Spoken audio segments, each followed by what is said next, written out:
নমস্কার। যুক্তি তর্ক সঙ্গে অর্কই আপনাদের স্বাগত। আপনাদের সঙ্গে আমি অর্কপ্রভ সরকার। এই রাজ্যে তৃণমূলের জীবন কাঠি কি? একদিকে উপভোক্তারা, সঙ্গে সংখ্যালঘুরা। 2021 সালে আমরা কি দেখেছিলাম যে 100টা সংখ্যালঘু ভোটের মধ্যে 91টা পেয়েছিল তৃণমূল কংগ্রেস। সেই জন্য মুর্শিদাবাদ, মালদা, 2 দিনাজপুরে বাম কংগ্রেস খাতা খুলতে পারেনি। সংখ্যালঘু ভোট যেভাবে এক বাক্সে পড়েছিল, হিন্দু ভোট অতটা মেরুকৃত হয়নি। তাও বিজেপির পক্ষে 100টার মধ্যে 54টা ভোট পড়েছিল। কিন্তু 100টার মধ্যে 54টা ভোট পড়লে ক্ষমতায় তো আসা যায় না, ওই ক্রিটিক্যাল মাসটা পাওয়া যায় না। কিন্তু বিজেপি 38% ভোট পেয়ে 77টা আসনে জিতেছিল। আর তৃণমূল 100টার মধ্যে 91টা সংখ্যালঘু ভোট পেয়ে বাকি আসনগুলো জিতেছিল বিপুল সংখ্যাগরিষ্ঠতা নিয়ে। তাহলে পশ্চিমবঙ্গে 294টার মধ্যে 74টা এমন আসন আছে যাতে সংখ্যালঘুরাই ঠিক করবেন কে জিতবেন কে হারবেন। আরো 20-25টা আসন আছে যেখানে সংখ্যালঘুরা 25 থেকে 27%, আর বাকি 194টা আসনে হিন্দুরা সংখ্যাগরিষ্ঠ। এবার বিহারের দিকে তাকান। বিহারের সীমাঞ্চল মানে কিষানগঞ্জ, আরারিয়া, পূর্ণিয়া, এই জেলায় 24টা বিধানসভা কেন্দ্র আছে। সেখানে জেডিইউ, বিজেপি এবং রামবিলাস পাসওয়ানের দল মানে এনডিএ কম্বাইন্ড পেয়েছে 14টা। কংগ্রেস কয়টা পেয়েছে? আরজেডি 1, সিপিআইএমএল 1টা পেয়েছে ওখানে, আর বাকিটা মিম পেয়েছে। একটা ব্যাখ্যা দেওয়ার চেষ্টা হচ্ছে যে আসাউদ্দিন ওয়াসির দল সংখ্যালঘু ভোটে ভাগ বসিয়ে এনডিএর সুবিধা করে দিয়েছে। এবার পশ্চিমবঙ্গের দিকে তাকান। পশ্চিমবঙ্গেও 2021 সালে বাম কংগ্রেস ছিল, তৃণমূল ছিল, বিজেপি ছিল। মুর্শিদাবাদের দিকে 2 একটা ছোটখাটো পার্টিও ছিল, ওয়েলফেয়ার পার্টি অফ ইন্ডিয়া, মিমও লড়েছিল। কিন্তু সেখানে সংখ্যালঘুরা লক স্টক অ্যান্ড ব্যারেল তৃণমূলকে সমর্থন করেছে। কিন্তু বিহারে তারা করলো না কেন মহাগঠবন্ধনকে? তার কারণ অনেকগুলো। এক, রাজনৈতিক কারণে বলতে পারা যায় যে 17% উপর সেখানে মুসলমান পপুলেশন বা ভোটার। আরজেডি উপমুখ্যমন্ত্রী হিসাবে কোনো মুসলিমকে প্রজেক্ট করেনি, করেছে কে? মাল্লা সম্প্রদায়ের ওই মুকেশ সাহানিকে। কেউ জিততে পারেনি। এটা মুসলিম মননে ক্ষত তৈরি হয়েছে যে আমাদের ভোট নেবে আর আমাদের কমিউনিটি থেকে কাউকে উপমুখ্যমন্ত্রী করা হবে এটা ঘোষণা করবে না। এটা একটা কারণ। দ্বিতীয় কারণ, যে ডাবল ইঞ্জিন সরকারের সুফল বিহারের মানুষ পাচ্ছেন। তাই ওই প্রচার না, বিজেপি আসলে দাঙ্গা হবে, এই হবে, সে হবে, এই প্রচারটা খুব একটা কারেন্সি পায়নি। মুসলমানরা 100টার মধ্যে 80টা আরজেডি, কংগ্রেস বা মিমকে দিয়েছেন, ঠিক আছে, কিন্তু 20টা পেয়েছে আবার এনডিএ প্রার্থী। কোথাও জেডিইউ, কোথাও বিজেপি, কোথাও এলজেপি। সেই জন্য মুসলিম অধ্যুষিত সীমাঞ্চল যেখানে 40% উপরে মুসলমান ভোট, সেখানে এনডিএ 14টা আসনে জিতল। অর্থাৎ বিহারের মুসলিম ভাই বোনেরাও বুঝতে পেরেছে যে ডাবল ইঞ্জিন সরকার তাদের অন্তত কোনো ক্ষতি করেনি। কেন্দ্রীয় সরকারের সব প্রকল্পের সুবিধা তারা পায়। এবং নীতিশ কুমারের একটা ইমেজ আছে সংখ্যালঘুদের বন্ধু হিসাবে। তিনি তো ইফতারে যান, মাথায় টুপিও পরেন। তাহলে নীতিশের যে গ্রহণযোগ্যতা বিজেপির সঙ্গে থাকলেও এটা সংখ্যালঘু মননকে নাড়া দিয়েছে। যে বিজেপি একা নয়, সঙ্গে নীতিশ কুমার আছে, তাই ভোটটা দিই। বিশেষ করে মুসলিম মহিলারা ভোটটা দিয়েছে, কারণ লালু জমানার জঙ্গল রাজের স্মৃতি এখনো খুবই তাজা বিহারবাসীর মনে। তারা ফেরাতে চাননি জঙ্গল রাজ। নইলে সীমাঞ্চলে মহাগঠবন্ধনের এরকম ভরাডুবি হতো না। এবং দেখুন, মুসলমানরা কিন্তু একটা ভোট ওখানে দেননি, তারা মিমকেও ভোট দিয়েছেন।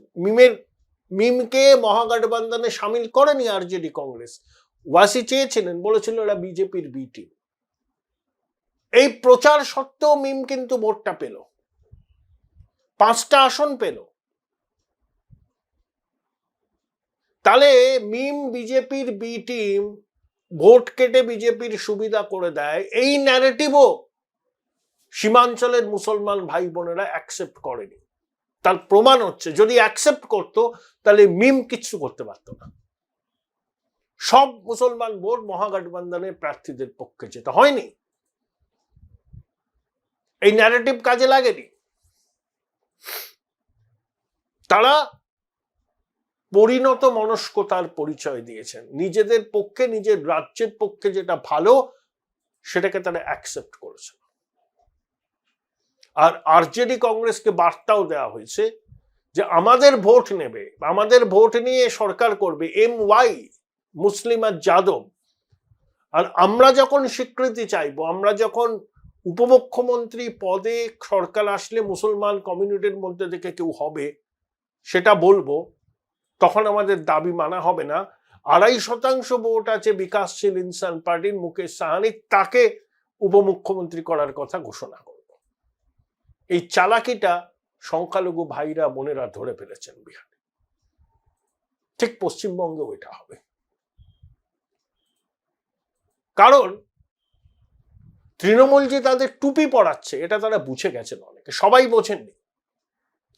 ইমাম মুয়াজ্জিমদের ভাতা NRC করে তোমাদের তাড়াবে, বিজেপি দাঙ্গা লাগাবে, এই ন্যারেটিভটা খাওয়াচ্ছে। অনেকে খেয়েছে, আবার অনেকে বাস্তবটাও বুঝছেন। এই যে উত্তরপ্রদেশে দাঙ্গা হয়, বিহারে দাঙ্গা হয়, মধ্যপ্রদেশে দাঙ্গা হয়, ভাগলপুরে যখন দাঙ্গা হয়েছিল সেটা জগন্নাথ মিশ্রের সময় বিহারে। তাহলে এই দাঙ্গার ভয়, NRCর ভয়, সেটা রাজ্যের শাসক দল দেখাচ্ছে সংখ্যালঘুদের। কিন্তু সংখ্যালঘুরা কি বারবার এই এক গান শুনবেন, নাকি তারা অন্য কিছু ভাববেন? তাদের একটা মতাদর্শগত ভাবে বা অন্য ভয়ে হোক বা অন্য কোনো কারণে তারা বিজেপির বিরোধী। এই সুযোগটা তথাকথিত ধর্মনিরপেক্ষ দলগুলো নেয়। কিন্তু বিহার দেখালো কি, মুসলিম অধ্যুষিত কেন্দ্রতেও এনডিএ জিতছে। তাহলে এনডিএ প্রার্থীকে হারাতে হবে, এই একটা মনোভাব নিয়ে বিহারের মুসলমানরা ভোটটা দেননি। পশ্চিম বাংলাতেও সেই প্রবণতা হবে, বিশেষ করে মালদা, মুর্শিদাবাদ, দিনাজপুর, উত্তর দক্ষিণ 24 পরগনার কোনো জায়গায়। বাংলায় তৃণমূল খাতা খুলতে পারবে না যদি বাম কংগ্রেস ভালো প্রার্থী দিতে পারে। এবং একটা কন্ডিশন আছে, বিজেপি যেন ভুলেও হিন্দু হৃদয় সম্রাট যোগী আদিত্যনাথকে ওখানে প্রচারে না আনে। যোগী আদিত্যনাথ দক্ষিণবঙ্গে প্রচার করুন, মালদা, মুর্শিদাবাদ দরকার নেই। উনি খুব পোলারাইজিং ফিগার, উনি যেই প্রচার করবেন সঙ্গে সঙ্গে তৃণমূল মুসলমানদের মনে ভয় দেখাতে শুরু করবে, এবং তখন আবার তারা একটা হয়ে যাবে। বিজেপি তার মতো করে প্রচার করুন, কোনো অসুবিধা নেই। রাজনাথ সিং আসুন, নীতিন গডকরি আসুন, প্রাইম মিনিস্টার আসুন, কিন্তু একেবারে পোলারাইজিং ফিগার হিসেবে যার পরিচিতি আছে তাকে ওই জায়গাগুলোতে আনাটা সঠিক নির্বাচনী কৌশল হবে বলে আমার মনে হয় না। আমি কিন্তু একদম গ্রাউন্ড ফিডব্যাক নিয়ে বলছি, তৃণমূলের লোকদের কাছ থেকে।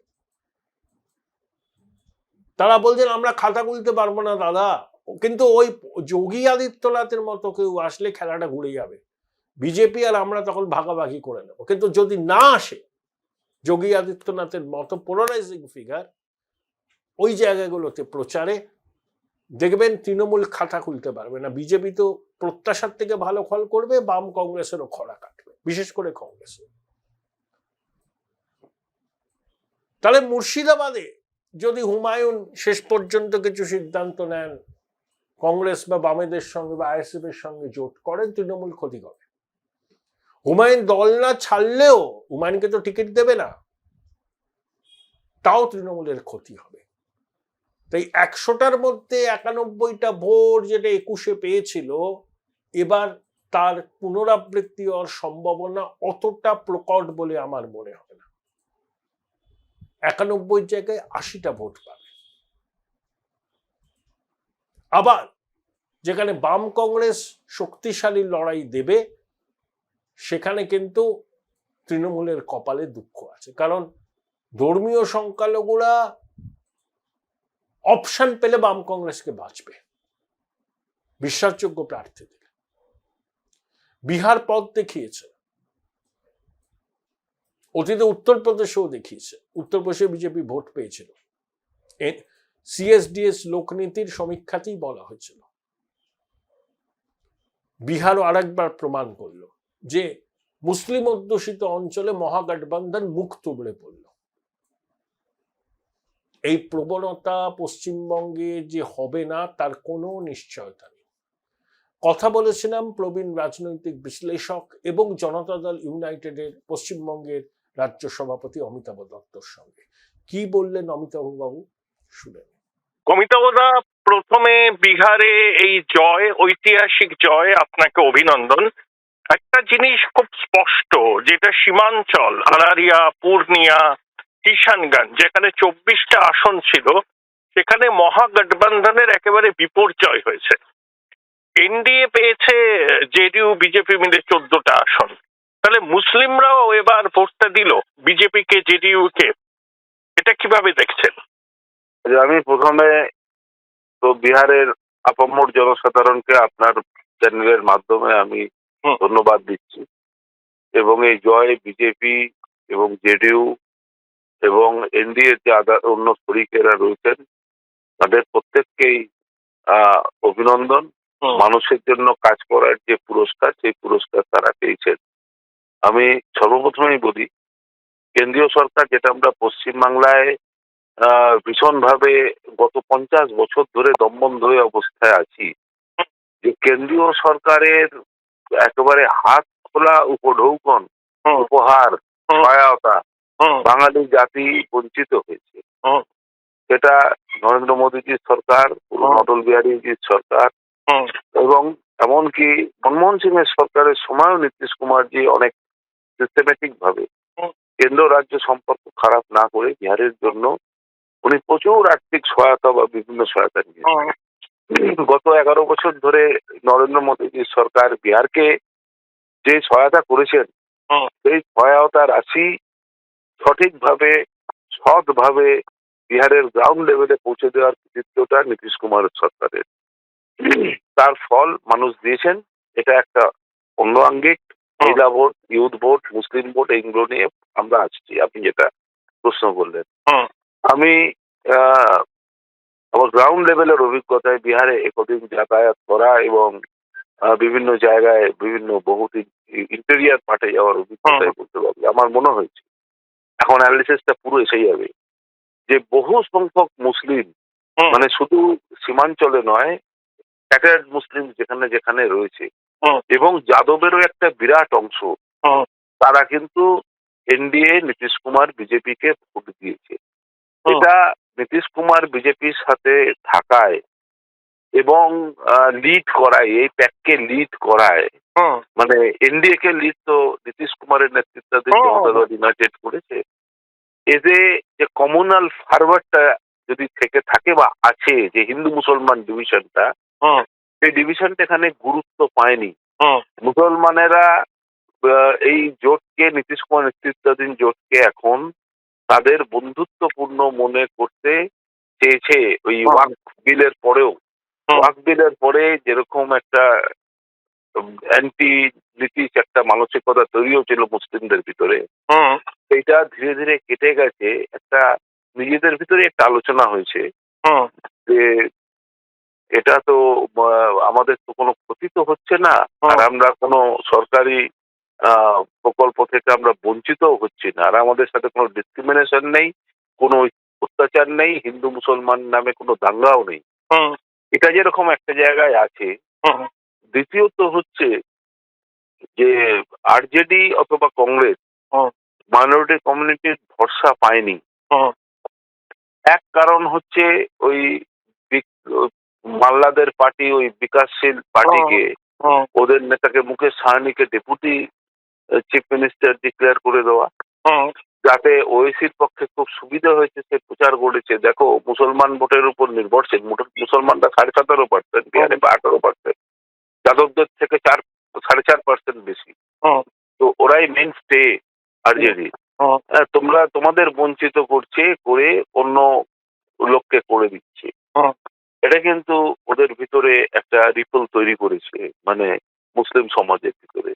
মুসলিম মেয়েরা, এই যে মেয়েরা তো যেখানে 42, 43, 44% ম্যাক্সিমাম মেয়েরা ভোট দিত, এবারে 71% মহিলারা এবারে ভোট দিয়েছে। মহিলা অ্যান্ড ইউথ।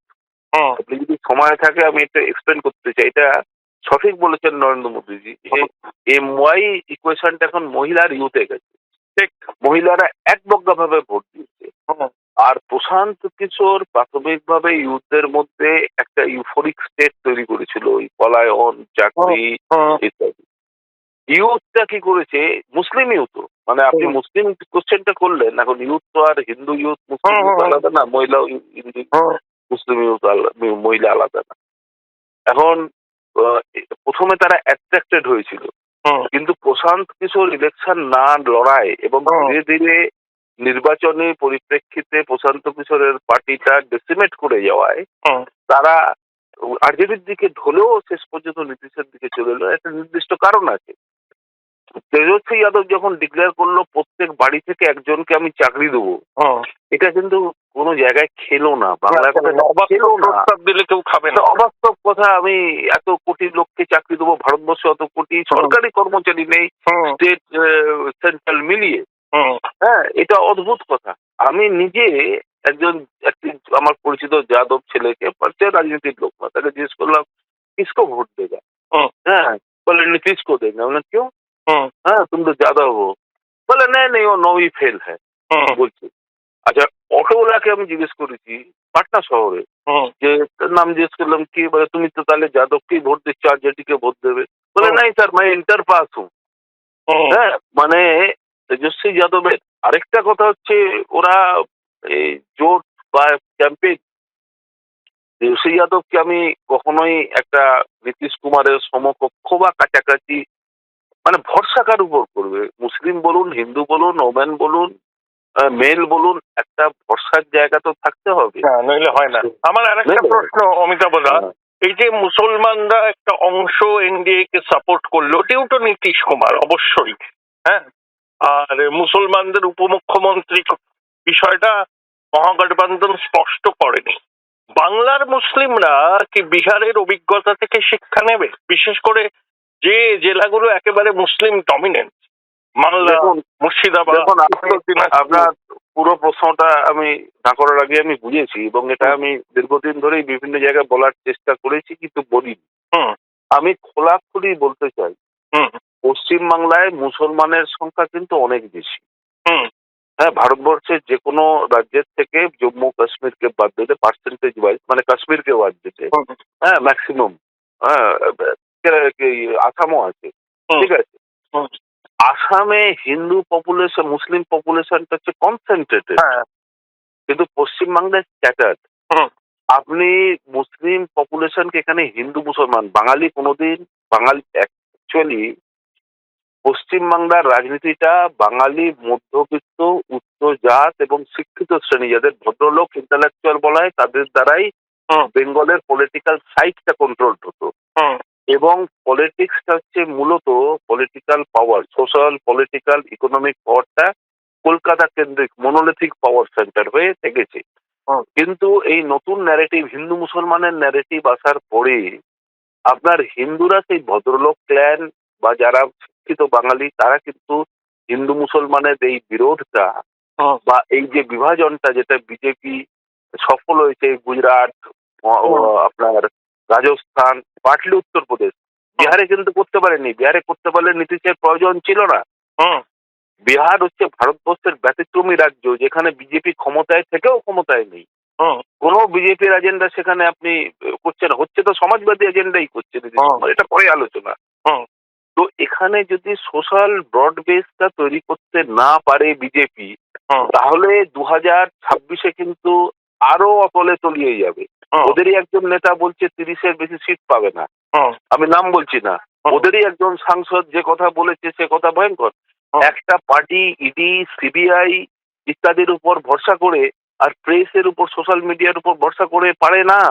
তার জন্য আপনি এসআইআর এর মাধ্যমে আপনি পশ্চিমবাংলায় জিতবেন, এটা নয়। বিহারে লক্ষ লক্ষ কোটি কোটি মানুষ ভোট দিয়েছে। আপনি বলতে পারেন না যে 45 লক্ষ লোকের নাম এসআইআর থেকে বাদ চলে গেছে বলে আমরা হেরে গেছি। তেমনি এখানে বলতে পারবেন না আমরা 1 কোটি মুসলমানকে বাদ দিয়ে আমরা এখানে পশ্চিমবাংলায় জিতবো। মমতা ব্যানার্জির উপরে মুসলমানদের একবক্কা এখনো সমর্থন আছে। 2026-এ চলে যাওয়ার কোনো কারণ আমি দেখছি না। বেনিফিশিয়ারি আছে, internal beneficiary Trinamool Congress, external beneficiary Trinamool Congress. 2006 সালে নীতিশ কুমার মহিলাদের জন্য যে স্কিমগুলো নিয়েছিলেন তার পার্টলি মমতা ব্যানার্জি পশ্চিমবাংলায় করেছেন, যেরকম সাইকেল দেওয়া, স্কলারশিপ দেওয়া এবং অধুনা এই স্কিমটা। এগুলো তো ফলোইং বিহার হয়েছে, সারা ভারতবর্ষে এই ঘটনাটা ঘটেছে। এখন সেই জায়গায় দাঁড়িয়ে বিজেপির প্রধান বিরোধী দল বিজেপি যদি এই ভোট, যেমন দেখুন আমরা সময় নষ্ট আপনার হবে দিতে, মানে বিহারের নির্বাচনের এই ফলটা অবশ্যম্ভাবী ছিল। ইট ওয়াজ এ ফরগন কনক্লুশন। কারণ সোশ্যাল বেস ওটা খালি মুসলিম যাদবের উপর ভিত্তি করে আরজেডি, কংগ্রেস এটা করেছে। এখানে আপার কাস্ট, পাঁচটা, ওটা বলে পাঁচপুনিয়া, আপার কাস্ট থেকে আরম্ভ করে ব্যাকওয়ার্ড, ওবিসি, ইবিসি, পাসওয়ান, মাঝি, মাল্লা, তারপর হচ্ছে কুশওয়াহা, কৈরি এবং পশমিনা মুসলিম, সমস্ত জাতিকে নিয়ে ব্রডার 45-46% আপনি দেখবেন ভোট এনডিএতে পেয়েছে। ওরা 33-34% নেই। এখানে শুধু ওই আমি হিন্দুদের উপর কথা বলে আমি 68% বা 70%, 69% হিন্দুদের আপনি করব মেজরিটি করে নিয়ে আপনি এই পলিসি চলবে না। পশ্চিমবাংলার বুনিয়াদী সমস্যা, বেকারত্ব, মানুষের বেহাল চাকরি বাকরি, মানুষের শিক্ষা নেই, স্বাস্থ্য নেই, সব পলায়ন। পলায়ন বিহারের কোথায়? পলায়ন তো পশ্চিমবাংলার পলায়ন। বিহারে পলায়ন বলছে, বিহার তো 200 বছর ধরে পৃথিবীর বিভিন্ন জায়গায় বিহারি প্রধানমন্ত্রী হয়েছে, তারা গিয়ে পৃথিবীর বিভিন্ন জায়গায়। ঠিক সেই জায়গায় এসে আপনি পশ্চিমবাংলায় এখন কলকাতা, সল্টলেক, পশ্চিমবাংলা এখন বৃদ্ধাশ্রম, একটা ডেজার্টেড স্টেটে পরিণত হয়েছে। এবং সেই জায়গার বুনিয়াদী সমস্যাগুলো, আমি যে শহরে বাস করি, হাওড়া শহর, এটা ভারতবর্ষের সব থেকে নোংরা শহর বলে এটাকে পরিগণিত করা হচ্ছে। কিন্তু যদি প্রধান বিরোধী দল মানুষের কথাগুলো না বলে শুধু হিন্দু মুসলমান ন্যারেটিভে থাকে আর মনে করে এসআইআর, সিবিআই আর ইডি আমাকে ক্ষমতায় নিয়ে আসবে, আমি বলবো এটা অলিক কল্পনা। আপনাদের ভাবতে হবে, চিন্তা করতে হবে, বসতে হবে, সোশ্যাল বেস বাড়াতে হবে। যদি মনে করেন যারা সমমনস্ক রাজনৈতিক, এনডিএ তো ভারতবর্ষে কোথাও কাজ করছে না, আমি নীতিশ কুমারকে আজকেই চিঠি লিখব যে ভারতবর্ষের মানুষের কল্যাণের জন্য কেন্দ্রে এনডিএ গঠন করা হোক। এনডিএ গঠন করলে যদি রাজ্যে রাজ্যে এনডিএ গঠন করা হয়, সেখানে অন্তত তারা কথাগুলো বলতে পারবে, তাদের ফেস ভ্যালু, তাদের কি খালি ভোট ভ্যালু দিয়ে কাজ হবে না? তার ফেস ভ্যালু নেই। নীতিশ কুমার 19.13% ভোট পেয়েছে, হাইয়েস্ট ভোট পেয়েছে। বিজেপি 20.3% ভোট পেয়েছে এখনো পর্যন্ত অ্যানালিসিস বিহারে। তাহলে এই যে ভোট ব্যাংকটা একের পরিপূরক। আজকে নীতিশ কুমার যদি না থাকতো, বিজেপি মাথা চাপড়ালেও আমি মনে করি ওখান থেকে একটাও মুসলিম ভোট পেত না। আজকে পশ্চিমবাংলায় যারা আজকে চালাচ্ছে তাদের রেশনাল চিন্তা করতে হবে, লজিক্যাল চিন্তা করতে হবে। আর যে পদ্ধতিতে আপনার গুজরাট চলছে, যে পদ্ধতিতে আপনার ওই রাজস্থান চলছে, পাটলি উত্তরপ্রদেশ চলছে, এতে পশ্চিমবাংলা চলবে না, চলবে না, চলবে না। Thank you Amitabh da, thank you, হ্যাঁ, thank you. Join Indian Institute of Hotel Management now. Right choice, right decision.